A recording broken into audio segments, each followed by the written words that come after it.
So we're going to hear from Cadi and Dewi from DCW about the plan programme now for next financial year. And we'll hand over to them.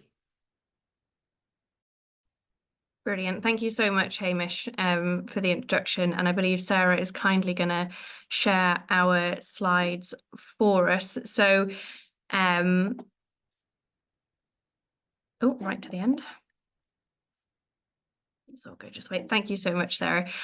So yeah, we're going to touch on a few things today. One of them is, as kind of Hamish pointed out, for next year. So a little bit of introduction. I am Cadi Cliff. I'm here today with my co-manager, Dewi Smith. We are two of the programme managers for the Digital Community Wales Digital Confidence, Health and Wellbeing programme that's delivered by Compass. As ever, we call ourselves DCW to make it nice and short.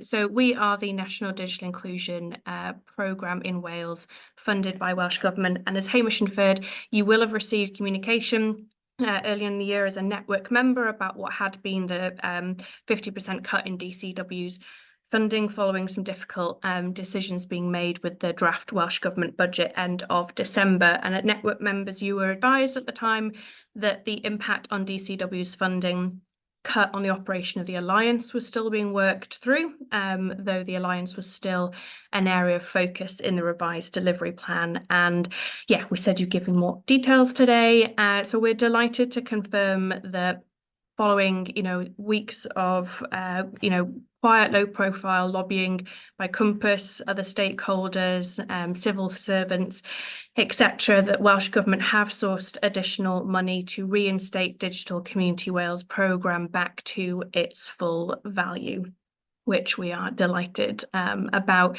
DCW and Compass, we had agreed a revised delivery plan from April 1st with Welsh Government, and we've been in conversation about that in terms of agreeing our delivery and focus from April 1st. So Dewi will touch on that in a little bit. Sarah, if you can go to the next slide. As you'll have seen in today's agenda, we are kind of touching on the charter and embedding digital inclusion across all sectors. So we're going to touch on embedding digital inclusion, go through the digital inclusion charter, and then give you the insight on the delivery from the 1st of April this year. Next slide, please, Sarah. So for my sins, back in March last year, I had to go and do a double check, but back in March last year, we did have an Alliance network meeting on priority 1 in terms of embedding digital inclusion. And in that, I spent sort of 15 minutes or so unpacking what does embedding digital inclusion in your organisation kind of actually mean. It's one of those things we can say, but what does it actually mean? So for anyone that wasn't in attendance then or is looking for a refresher or reminder, that Sarah wonderfully puts the network meeting recordings online. So they're available on DCW's website. When Sarah sends out the copy of these slides afterwards, I have included a link, as you can see on the slide, to kind of take you directly there. But essentially during that, what we talked about was the importance of collective ownership, not having a single point of dependency, ensuring that digital inclusion is considered not just in operational delivery, but also in strategy and culture as well. And we talked about the difference between running a brilliant one-off piece of digital inclusion activity and actually embedding digital inclusion. The latter, something we know ensure everybody benefits, workforce, the people you support, and the activity that you do becomes mainstreamed and sustainable and has the right resource associated with it. And we talked about the need to make things practical and sustainable as well, that setting a kind of vision is brilliant, but you need an action plan to go along with that. You need to know what you actually want to do, what are the barriers in the way to doing that, what resources and support you need along the way, something that people can understand, which leads me to my next slide, Sarah. So in many ways, this is where the Digital Inclusion Charter comes in. So we really do acknowledge that embedding digital inclusion into organisations is key to ensure that we work collectively and cooperatively to realise what is a shared vision, that every citizen in Wales has those basic digital skills, confidence and access to engage digitally if they choose. So In order to be a member of the Digital Inclusion Alliance Wales, we do ask organisations to sign the Digital Inclusion Charter, so this should be familiar to most of you. Essentially, signing the charter means that you're committing to the 6 pledges that you can see on this slide. And this allows us to kind of work in the spirit of cooperation to promote digital inclusion. So our pledges are around ensuring that staff and volunteers have an opportunity to develop basic digital skills and that they take advantage of this opportunity, ensuring that digital inclusion principles are embedded into day-to-day activities and the support of the role of digital tools in managing health and well-being, recognising the potential there. Also around pledging to encourage and support staff and volunteers to help other people to get online and have the confidence to develop basic digital skills, and then also help other organisations to embrace those as well. That's really recognising the sort of trusted faces element they can have, and then also committing support and resources to digital inclusion activities and initiatives in Wales. So that's, you know, the kind of practical side, not just talking about digital inclusion, but actually doing something about it as well. And then a really key one, and it's part of where the Alliance comes in our breakout rooms and you know, the things that happen on the side of the Alliance, you know, after the meetings, the shared conversation, but it's that sharing best practice and activity. You know, so much work has come out of, you know, the Alliance networks, you know, organisations, people being in touch with each other, sharing resources, etc. But really asking that, you know, if you do have any best practice and activity around digital inclusion, share it with us as a programme so that we can ensure that it's, you know, kind of fed into the Alliance and, you know, our impact is being maximised because we're learning from each other. And then the last one is around pledging to look to build local partnerships amongst organisations who want to share ideas and coordinate activities with others in their area. That is the Alliance, that is this space, that's also your Get Online spaces, whatever that might look like, but it's the idea of working collectively together. And then as a programme, you know, we support organisations who have signed the charter, if they want to, and there's no requirement to do so, but if they want to develop and deliver on these commitments through the Digital Inclusion Charter accreditation process. So the accreditation process includes the completion of an action plan. It's nothing scary. Basically what we're asking in that is that organisations outline their commitments to the 6 pledges that you can see on the screen that we've talked about, and they're essentially detailing what their organisation is currently undertaking or intends to undertake to address kind of any issues raised around digital inclusion. So it's as much a recognition of where you've got to, and sometimes that isn't very far and that's okay, but it's as much about that as it is about where you want to go. Yeah, next slide please, Sarah.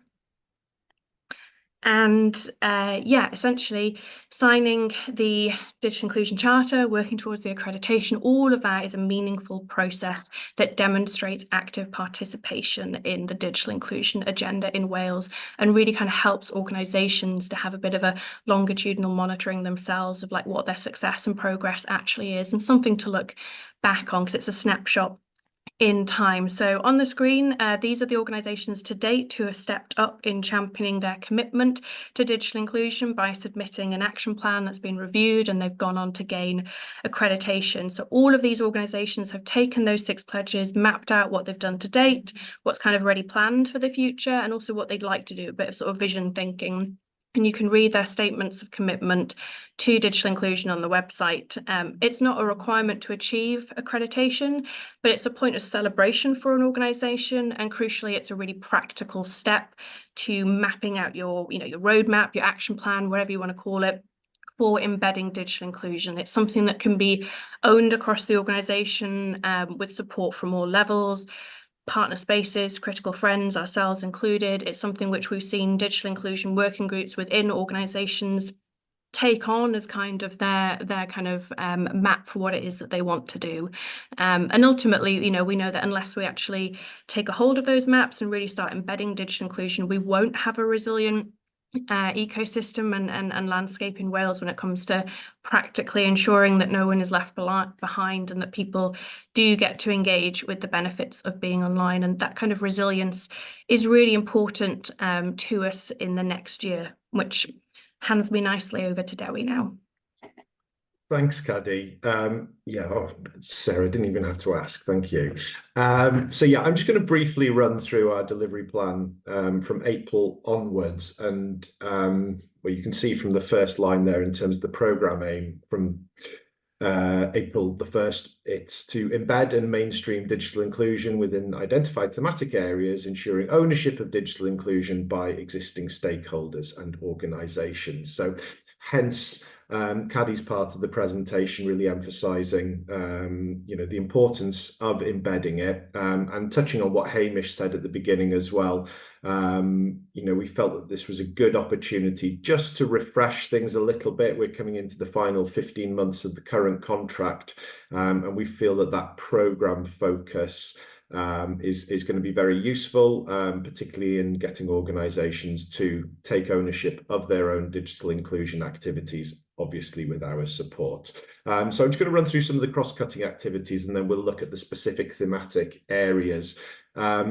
Ultimately, what we're delivering isn't going to be wildly different to what we currently are. It's going to be more focused, a bit more specific in some areas, and there will be slightly different ways of delivering certain things. But in these next few minutes, I'll just run through the thematic areas that we're going to be focusing on. So the cross-cutting activities.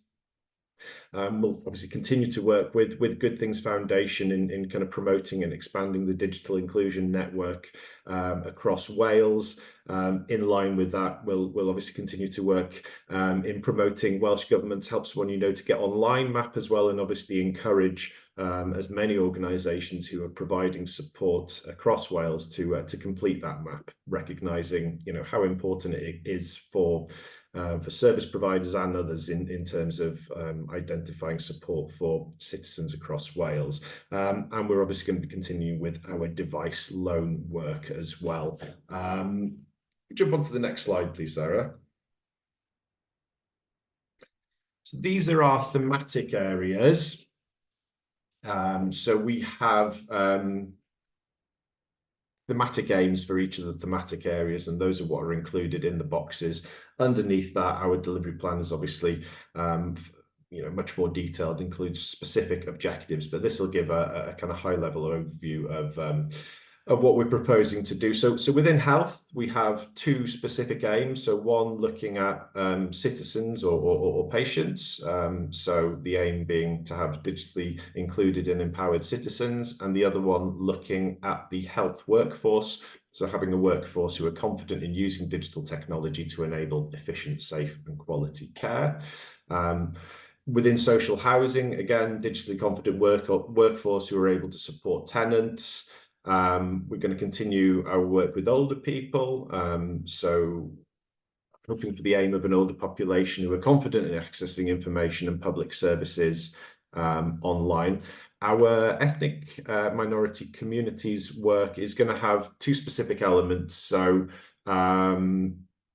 the aim generally is to provide diverse communities with the capabilities, opportunities and motivations to engage fully from online services and digital technology.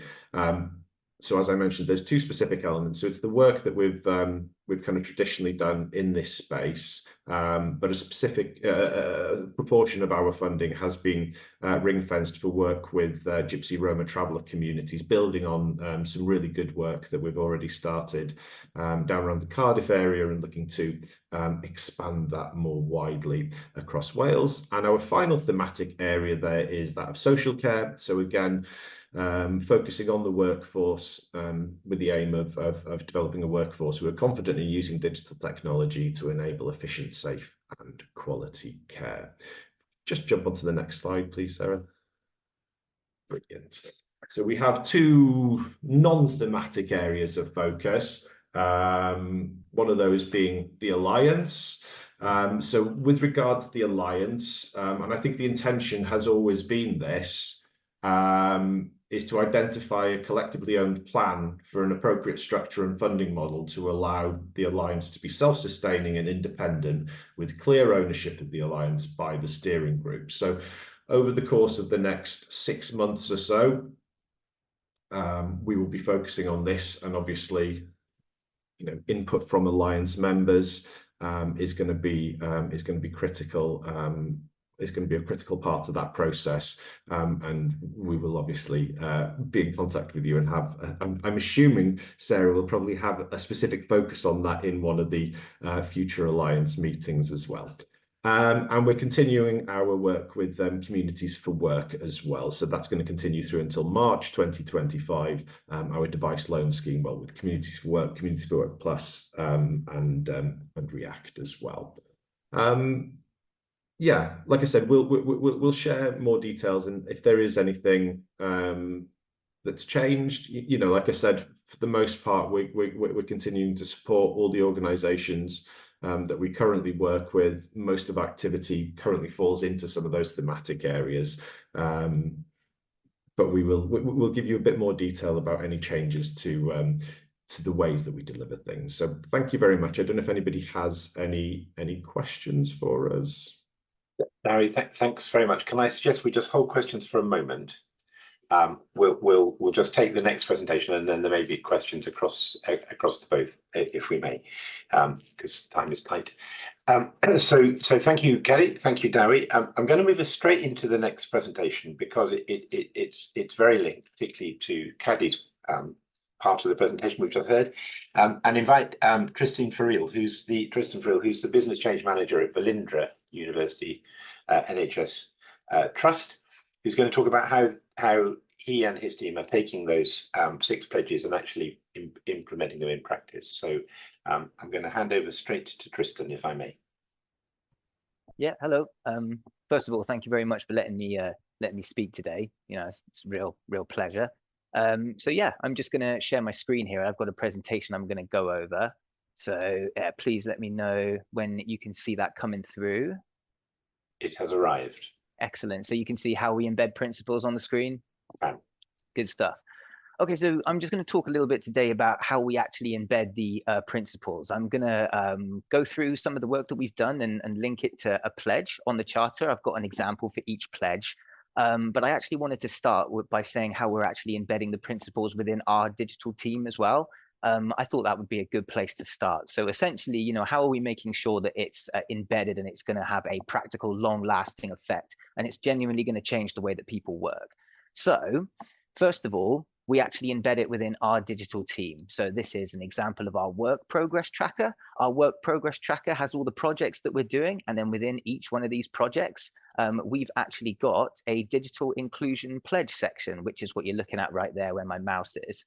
So essentially all this is, it's really simple, but every piece of work is always reviewed for digital inclusion, and we always look at it and sort of see how it actually meets the pledge. So before it even starts and it's even implemented into the service, we have a good understanding of like how we're actually going to sort of link this to the charter.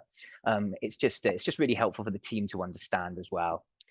So that's just a little close up of it there. Essentially, you know, we just have this little section, we chuck it in there, and then every time that piece of work is reviewed, we can review the pledge. So we'll go into the examples now. I'll start with pledge 1, obviously, because it's number 1, isn't it? We'll go all the way through to 6, and then at the end I'll have some time for some questions. But pledge 1. So we ensure that all staff and volunteers have the opportunity to develop basic digital skills, and they take advantage of the opportunity. So the obvious one for this one, which is something that we've been working on for a while now, is a digital induction. Okay, so a digital induction, it's essentially going to include some of the following: practical skills, desktop optimization, setup, shortcuts, how to actually request more support, and develop digital skills if somebody chooses to do so, and also accessibility options and tools. So initially we were thinking, okay, great, we can make an induction and that's fine, and we can put it online, and again, that's fine, and people can watch it, but how do we actually embed it? How does it become like a practical and sort of long-term piece of work that all our staff are going to get exposed to? So essentially what we did is we teamed up with this department here. So this is people and organizational development. And I'm not going to read what all of this says, obviously, but essentially what this department does is they give staff resources and skills to develop professionally. They have a SharePoint site, which is on our intranet, and it's a mandatory induction that every new starter will have to attend. It's called the Croiso project. And as you can see, all new starters to Velindre University NHS Trust are going to be invited to a session for a Croiso induction. So we've teamed up with this department, and essentially what we're going to do is we're actually going to make digital a fundamental part of this induction. So all those things I mentioned before, accessibility, access to new skills, and also just like desktop optimization and how to actually use systems effectively, that is going to be an essential and mandatory part of their induction. So this is just a little bit about their SharePoint site and what they've got. So they've got leadership and management. There's the actual induction in there. They've got core learning, work-based learning and apprenticeship, and also professional and personal development. So our digital skills are going to be a fundamental part of this SharePoint site, and we're hopefully going to have a platform in each of these different sections. So that's how it's actually going to be embedded in a practical way, and we can guarantee that our staff are going to take advantage of that opportunity, just like it says in the pledge. Accessibility tools like dictation, so you don't actually have to type, you can just talk. So there's people that don't have much confidence typing, so that's going to be highlighted in there. The immersive reader for people with maybe dyslexia, like myself, for example, they can use the immersive reader. People with partial hearing and sight, we're going to highlight live captions for them in Teams, so we can help them with note taking. And then also thinking outside the box a little bit here, but focus time for people with like ADD, or maybe just people like me who like to be very strict with their time. You know, they can get their focus time meter up, and you know, especially if you're working from home, it just gives you that little bit of extra tools and options there. Pledge 2. So pledge 2, this is actually my favorite pledge. We ensure that digital inclusion principles are embedded in day-to-day activities, and we support the role digital tools have in managing health and well-being. Okay, so day-to-day activities is kind of the key here. What we actually wanted to do is we wanted to find some processes within departments that people used every single day. If they use them every day and we can have an influence on that, they're going to be embedded. That's just what will happen because they're using it every day. So how can we support your department? This is like a little bit of service engagement that we had to do. So these are sort of some of the questions that we asked. How can we modernize some of your existing day-to-day practices? What areas of service can be improved? What would make your job easier? What problems can we solve? Now, within seconds, you're going to have about 100 different problems that they're going to throw at you that you're going to need to, you know, sort of try and prioritize and solve. But these were the main ones that had very obvious solutions. So teams couldn't access their ward handovers. It takes me ages to find what I need when I'm busy. I have no visibility of our outpatients waiting area. The nurses in our treatment rooms, they can't actually see how many patients are waiting. Our junior doctors are missing their classes. They're missing out on some vital classes just because of service pressures. We've got no way of sharing them. And also, how can we access more digital training? That was actually something we always got asked. You know, they know that the digital training is there, they just don't know how to access it. So these are very, very easy problems to solve. The only issue is the actual staff that have these problems don't necessarily have that digital knowledge. So we need to move that roadblock out of the way and essentially collaborate with them so we can give them the tools to solve these problems.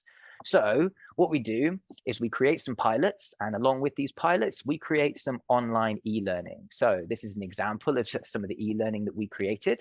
So we want to help people access what they need quickly, and we want to take their ward handover. We want to take it out of that shared drive that they've got, throw that in the bin because they don't like it. They hated it, in fact. So essentially what we wanted to do was give them a central repository with all the information they needed and live shared documentation that they can all use and work together on.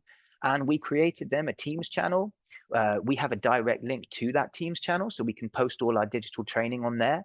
And we created them a workspace, and that's essentially what you're looking at right here. So their workspace, we worked with them and we actually helped them design their own workspace here. So they took ownership of this. You're looking at their new ward handovers on there.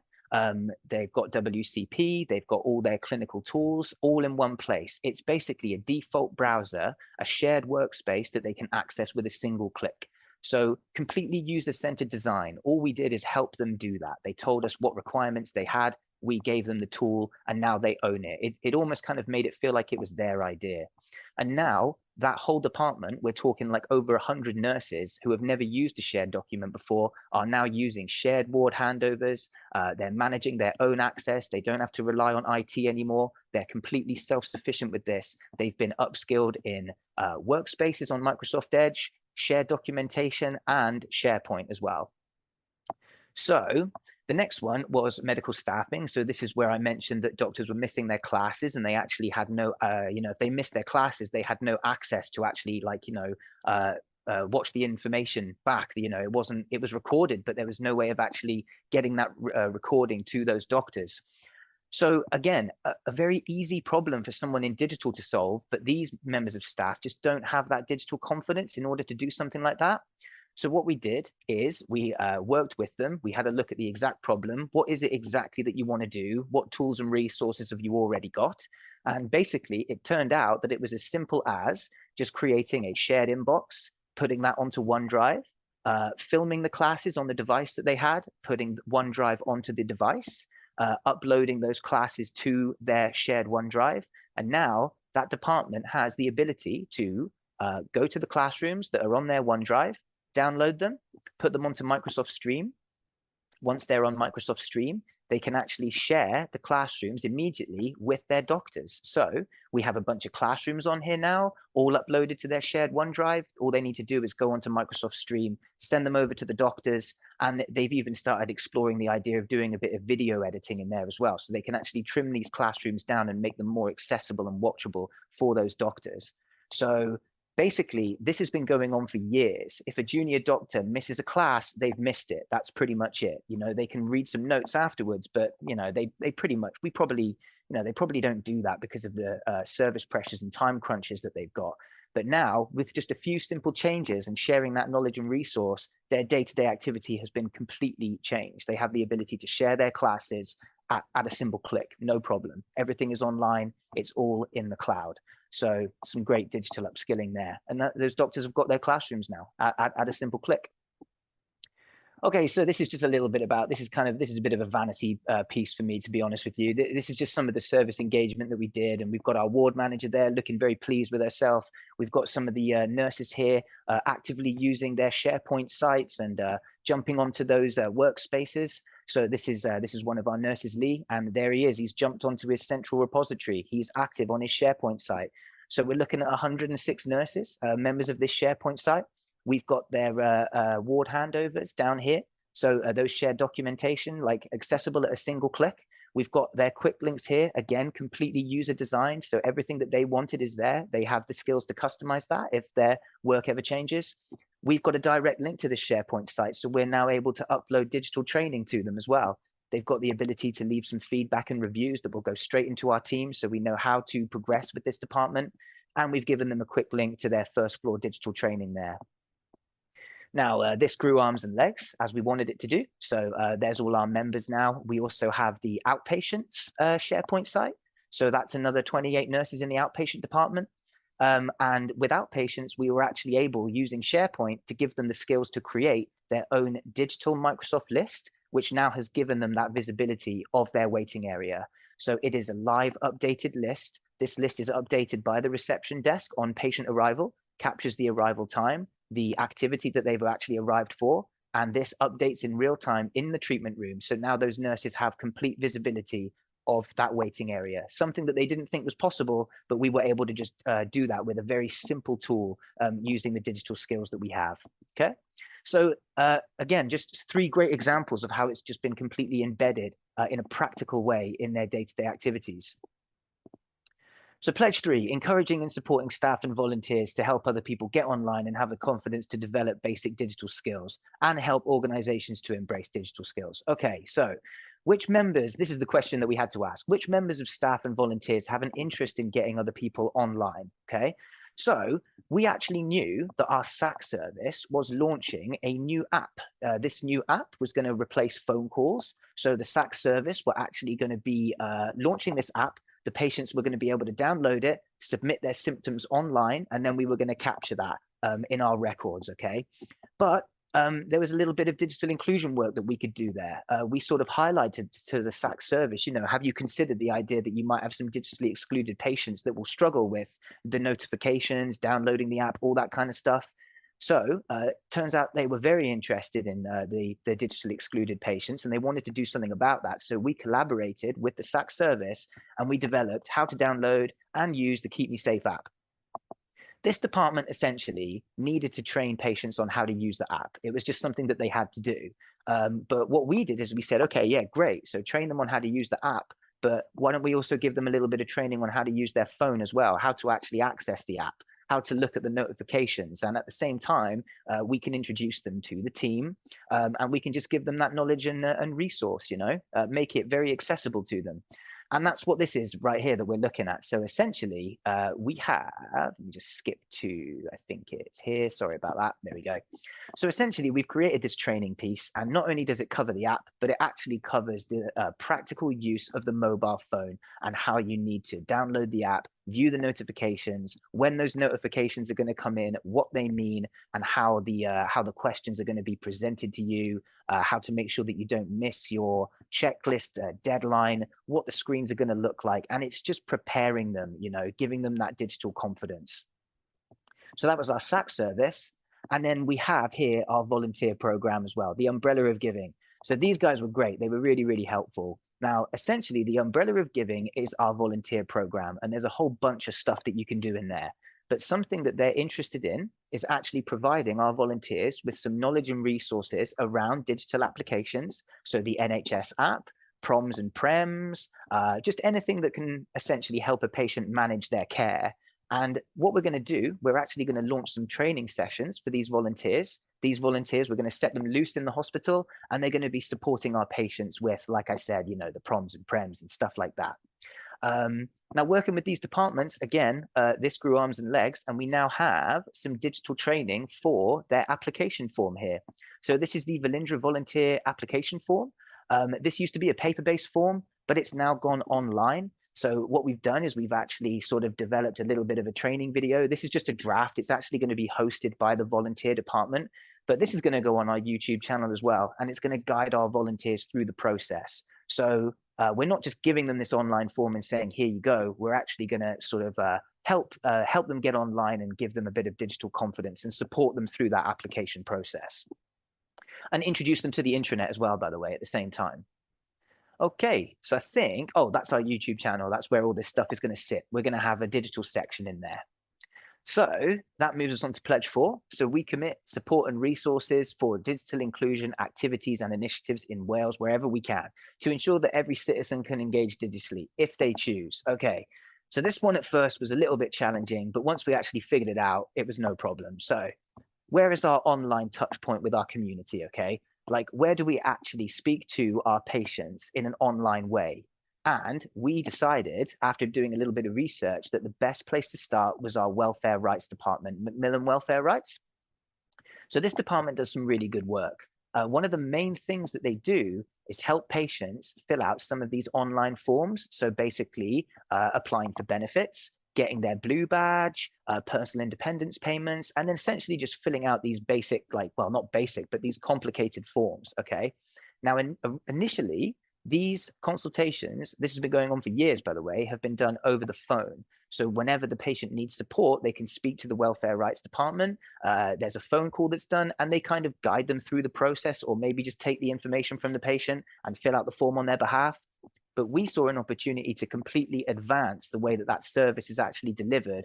And we gave them the idea of going into virtual consultations. So they're going to be moving away from telephone-based consultations, moving into virtual consultations, and actually sharing their screen with the patient and doing the form at the same time as the patient. So the patient is going to receive some of that, like, sort of digital confidence. They're going to be exposed to these blue badge forms and stuff like that. And it's just going to familiarize themselves with the process. They're going to see where their data is going. And it's just all around a much more personal and a better experience for everybody, including the staff. So again, working with these departments, you know, you sort of find out a little bit about the way that they work. You get conversations start, and it starts to grow arms and legs. So sorry, by the way, this is just their virtual waiting area.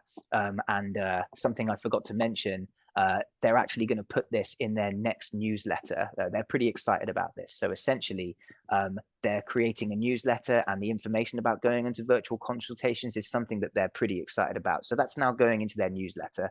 I wish I had the newsletter to show you, but it just hasn't been created yet. So all I've got is this email. But there it is anyway. Hopefully that still kind of highlights what I'm trying to say. Tristan, I'm going to have to encourage you to just, this is brilliant. But go a bit faster, yeah? But yeah, no problem. Okay, so just the last thing then, with welfare rights, they also had some outdated practices that we wanted to encourage them to enhance. So we've taken their referral form, we removed some of the back and forth emails, and we've actually developed it into a Microsoft form now.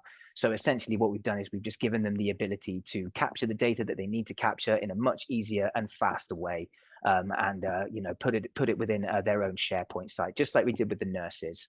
And as you can see here, we got a member of staff there trying out the form, testing out the emails. So pledge number 5, basically with this one, I just wanted to take advantage of this opportunity and say, get in touch. You know, this is me, and I'm more than happy to collaborate with anybody that wants to share any ideas or best practices. We're also collaborating, obviously, with the digital capability framework. We want to make this a standardized way of delivering our sort of upskilling whenever we change processes in digital departments. We want all our teams to actually take advantage of this opportunity and make sure that they're prepared and ready for the change that they're going to receive. And this is actually going to go eventually into our workforce planning, leadership management, and work-based sessions. Okay, so going back to that Croiso induction, we want to actually incorporate that into there. So yeah, email signatures with the community checklist as well. We're going to have that on there too, so that's going to be more exposed. And then pledge 6, so building local partnerships. So what have we done so far? We have regular meetings with SBU. We basically meet with them every couple of weeks and talk to them about some of their best practices. They've got plenty of experience when it comes to projects that we're actually in the works with right now. So yeah, regular touch points with them. We're on their Digital Champions Microsoft Teams channel. You know, we communicate on there a little bit, talk a little bit about what we're doing. We've worked with an Iron Bevan digital team to collaborate over the induction. So Cadi very nicely put us in touch. We're having regular meetings now discussing the induction and what the standard and the process should be around that. And a special shout out to Michelle down here as well. So she was actually the lady that gave us the idea to incorporate the induction with our workforce department. So that's essentially just how we're networking with other people. And finally, I just wanted to talk about the transfusion practitioners framework. This is a national project. Okay, so with this, what Welsh Blood actually does, they train blood transfusion practitioners on a national level all over the country, and they have no way at the moment of managing that training and the administration of that training. So what we're going to do is we're going to introduce the learning management system, LMS. We're going to get these training sessions online, e-learning, instructor-led and training-based, and we're going to actually implement this process and roll out the inductions nationally. And what we're hoping is that by capturing the data and the people who have enrolled and the people who have been trained, we're going to streamline their process exponentially and hopefully share this best practice through all the other health boards in South Wales and North Wales, giving them a training dashboard where they can access the information they need quickly and easily, and give us sight as to who has been trained and who has not. And I think that is, yeah, that's the end. Yeah, thank you very much. Tristan, thanks. Fantastic. Tons of stuff in there, and really impressive to you see the way you're using all the digital tools that you've already got in the way that you are, as well as embedding digital inclusion. So thank you so much. Sure. We have got, I mean, and we must find ways of you sharing that more widely across colleagues in health, I think,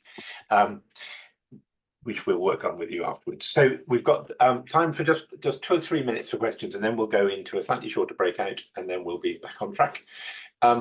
So questions either for Cadi and Dewi about DCW, its plans, its priorities, and how it's going to work come the 1st of April, or if there are anything people would want to follow up with now with Tristan, please do, or alternatively take up his offer to connect online afterwards. Yeah, what is the LMS system? Yeah, Tristan, is the question for you. Yeah, so LMS is a learning management system. So it's part of the Microsoft 365 package. It integrates with SharePoint, so you can actually automate the enrollment process, which I'm happy to talk about in more detail with you, maybe offline. But basically, you can create learning packages, e-learning, instructor learning, or even just documentation. You create a course, you put the learning packages within that course. Users are enrolled through the learning management system. They receive emails, they click on the email, they do the learning package, and then basically you get a report into LMS to say that that user has completed the course. And you can export that and you can just have reports. So it just gives you a lot more control over the administration of training and gives the user the ability to connect with the training very easily. There's a lot of automation and notifications in there that can just streamline training processes. So yeah, that's what it is. There you are. There's a lot of interest in that. probably from people who tried to use ESR for online learning, which is a complete nightmare. So that's great, and it's a really nice example, I think, of tools that we've already got that nobody really uses or knows about or has worked out how to optimize. But fantastic, and as an example of taking the pledges and really putting them into practice, which is the point, isn't it? Just having the pledges isn't the point; it's using them. So really impressive. Any questions for Cadi and Dewi, or was that obviously their program? You can look back at the slides and follow up with them afterwards. If not, I would suggest that we draw a line under this bit of the program and move on. But it's just been fantastic. So thank you so much. So Sarah, tell us about the breakout rooms and how they're going to work. Hi, so you'll see in the chat that I dropped a link into the charter pledges. If you could all click on that before you go off to the breakout room, so you have them in front of you when you're chatting, because the idea is to tell others about any digital inclusion work you're doing and try and think about how they feed into those pledges, but also think about things you're thinking of developing and thinking about them in terms of the pledges. As the speaker said, using these pledges like this will help you ensure that digital inclusion is embedded into everything you're developing or everything that you're doing. And just remember, you're all doing number 5 just by being here and by going into the breakout rooms to share. So yeah, I'm going to put you all into rooms now, talk about things that you're doing, things that you want to develop, and how the pledges might help you to do that. All right. I'd say we have 20 minutes in the rooms. Thank you, Sarah. That's great. Off we go.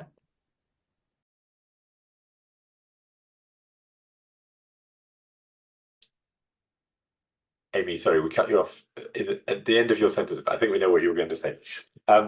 Welcome back, everyone. I hope you had a lively discussion and got through all 6 pledges and an opportunity to share with each other what you're doing. Clearly, people inspired by Tristan's presentation as well. So thank you again, Tristan, for that. We're going to. The purpose of that was about sharing amongst yourselves. If there are any key bits of learning, we'll try and draw those out and share them more widely after the meeting. And we're going to go straight now into Sarah talking about measuring the impact of the Alliance. Hi, everyone. So yeah, we have been, as most of you should know, we've been looking at exploring the impact the Alliance is having through live polls and some content analysis and some case studies. Hopefully you all saw the Priority 2 report that I put out in February. Some really interesting and useful information in there. The Priority 4 report is done. It's just being translated and checked over, so should be with you very soon.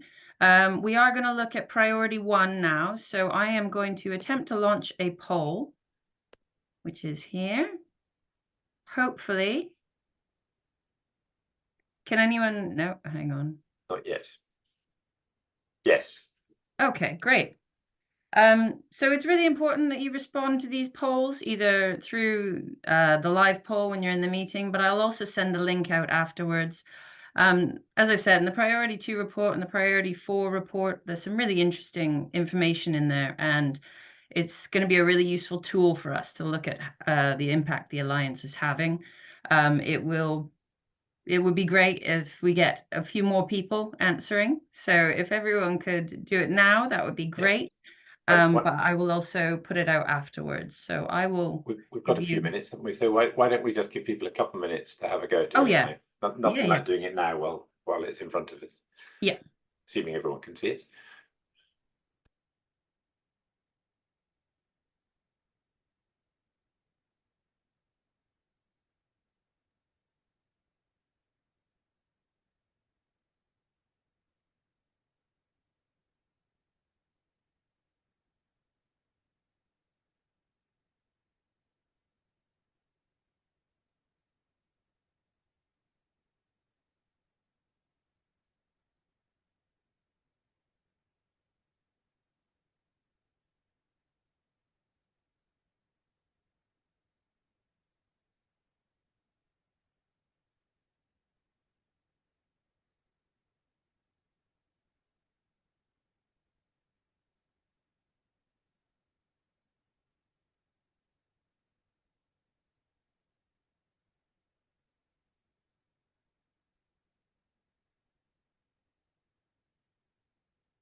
looking at those people's faces that I can see whether you're looking like you're concentrating very hard on the questions or whether you're thinking, oh, I've done that now. Have a quick look. Give you just another 1 minute, and then we'll move on, because that's good.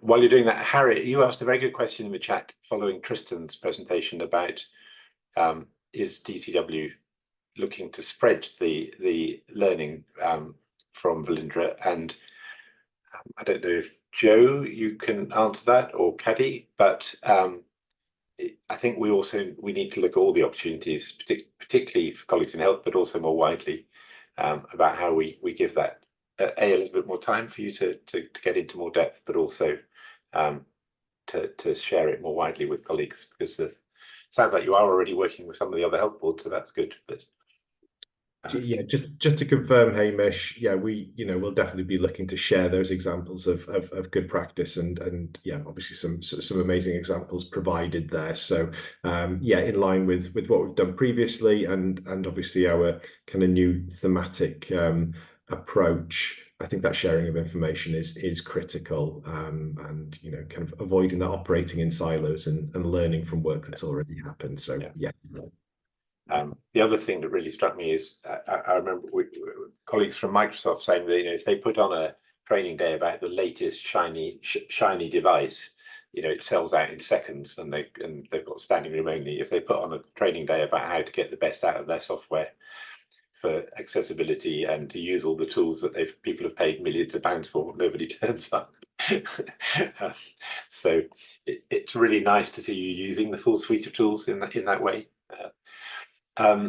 Excellent. So I think looks like people have stopped concentrating. So I think that means they've finished filling in the questionnaire. There's I can see. So we will move on, but Sarah will share the link if you're being more thoughtful than I was about your replies and you'd like a bit more time. We'll send you the link and you can fit it in there. Sarah, you were going to just quickly talk to us about where we got to on the branding. Yes, excellent news. Oh, sorry, just one more thing. I am going to include Tristan as one of the case studies of the Priority 1 report for the Alliance's impact. So some of it will be in there as well. The great news is that we now have branding for the Alliance. So we have a look and a feel to what we are doing. I just wanted to share very quickly a couple of the things that you'll be seeing from us. Hopefully you can see that. As you can tell, we now have a PowerPoint template, which is lovely. You can see our logo up in the top left, and the colors that we're using. We have our own logo, but we also now have a member of logo for all of the network members, which we will be sharing with you soon. So that you can put it in email signatures or on anything that you produce that has to do with digital inclusion, just as a badge to show you are a part of what we're doing here. We also have 5 icons to represent the 5 priorities. So we'll be using those every time we talking about a certain priority. So yeah, that's about it really. We have a whole suite of social cards and Word documents and report templates and things. So we are very excited about it. At least I am anyway. It's been a long time coming, but yeah, it's great to have. So you'll be seeing a more sort of familiar look to the Alliance from now on. Thanks, Sarah. And I think it's important to establish our help us to get our presence made aware, and we would be really keen for members to use the member of badge. Hopefully you'll be proud to be a member of DIAW, but also it's a really effective way, I think, of validating what you do, but also promoting the Alliance more generally as well. So we'll send you out the pack with the resources and the use guide and all that other stuff. Probably after Easter, I guess it will be now, will it, Sarah? But fairly soon. Yes, most likely after Easter. Lovely. And then we look forward to seeing it in your communications, which will be great. So thanks very much for that. So then that takes us on time to just coming back to Cadi and Dewi about something dear to my heart. But Cadi, you'll introduce this item. assuming. Was it you, Dewi? Dewi, you're going to do it. Lovely. It's me now, yeah.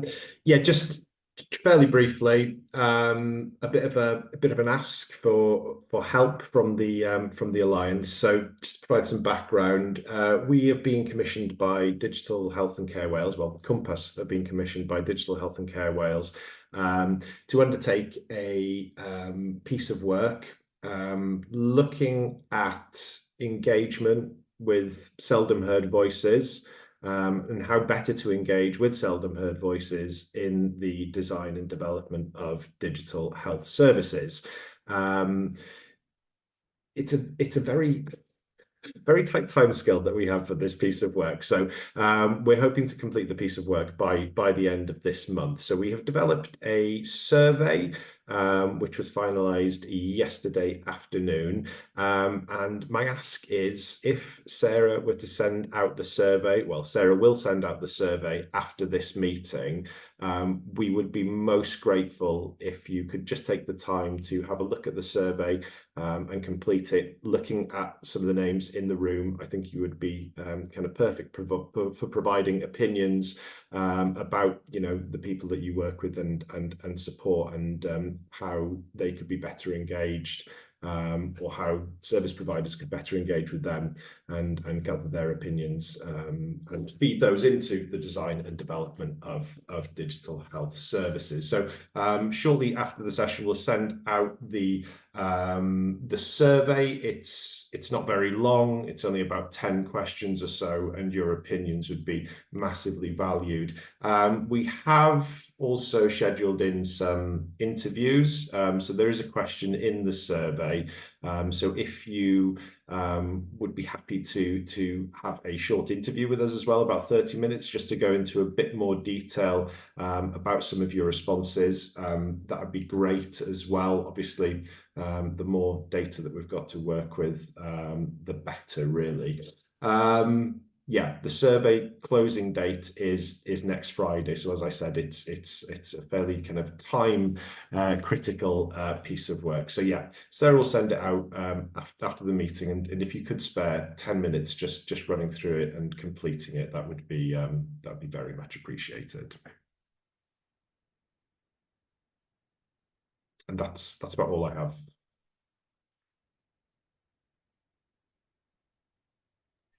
Thanks very much, Dewi. And if I could just add my encouragement to people to do it.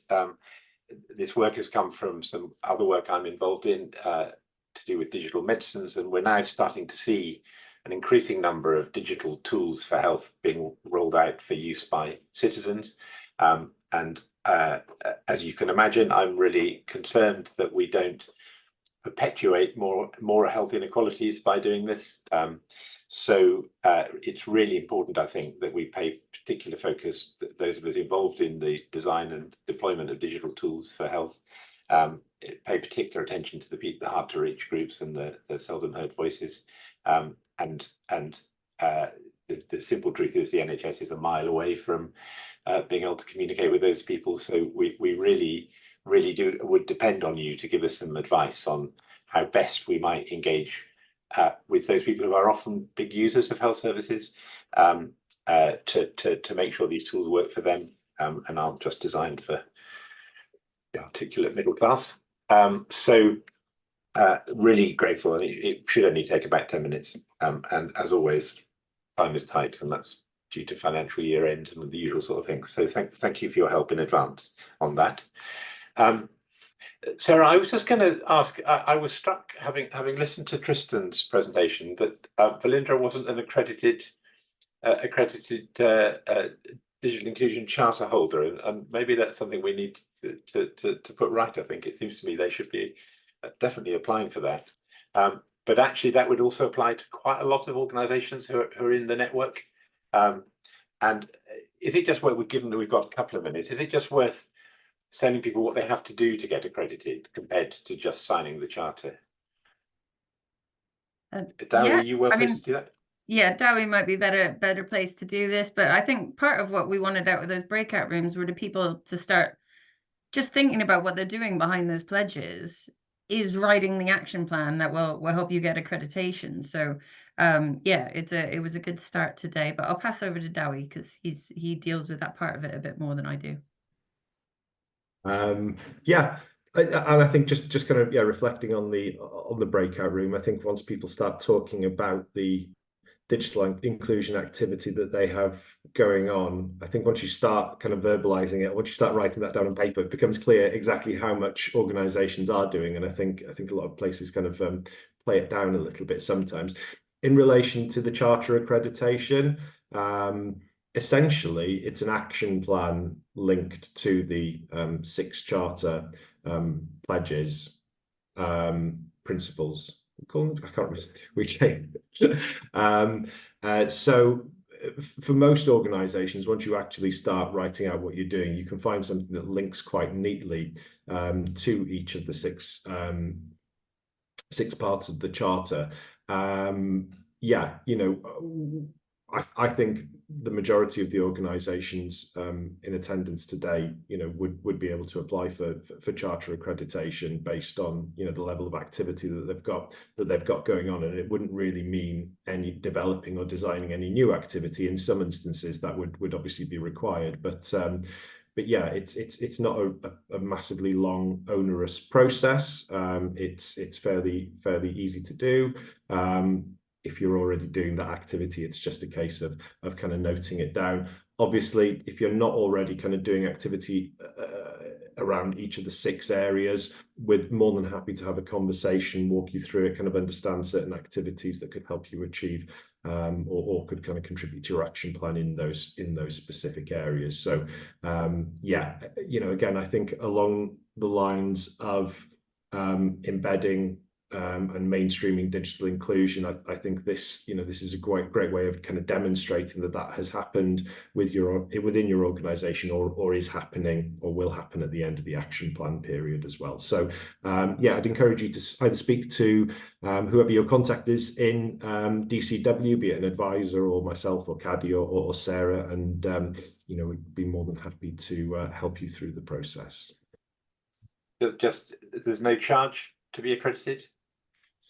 No charge, as with all of our DCW services. Yeah, all free of charge. Excellent. So it's a bargain. So a little bit of mapping of what you do to the pledges, and some support from DCW, and we could get hopefully many of you accredited, which would be really good, I think. So hopefully that might be something you'd look at doing come after Easter. That would be fantastic. So Sarah, I think that brings us to the end of the business of the meeting. We're a few minutes early, but that's no harm. In which case, can I thank everybody, as always, for your engagement, for your contributions, and most importantly, for all the fantastic stuff that you are doing everywhere across Wales. We're very proud of all the stuff that you do, and it's making a real difference. And it was really good that colleagues in Welsh Government, in what is a very difficult financial environment for them, both understood the importance of digital inclusion and the support that the network is hopefully providing all of you, I mean the Alliance, but also understood the need to try and sustain that investment. If they're going to invest in digital tools and digital applications, they need to invest in digital inclusion alongside it. And that message, I know, landed well. Came from many different sources. A number of people on this call contributed to the lobbying effort. So thank you, and it paid off. And at a time when other people are seeing big cuts, we got the budget completely restored, which is fantastic. So that's great. So we're starting a new financial year on a good footing, and we look forward to seeing you all at our next meeting. And there are 1 or 2 things coming out to you from Sarah over the next couple of weeks, which will hopefully be helpful. So thank you very much, everyone. Lovely to see you all, and see you at our next meeting.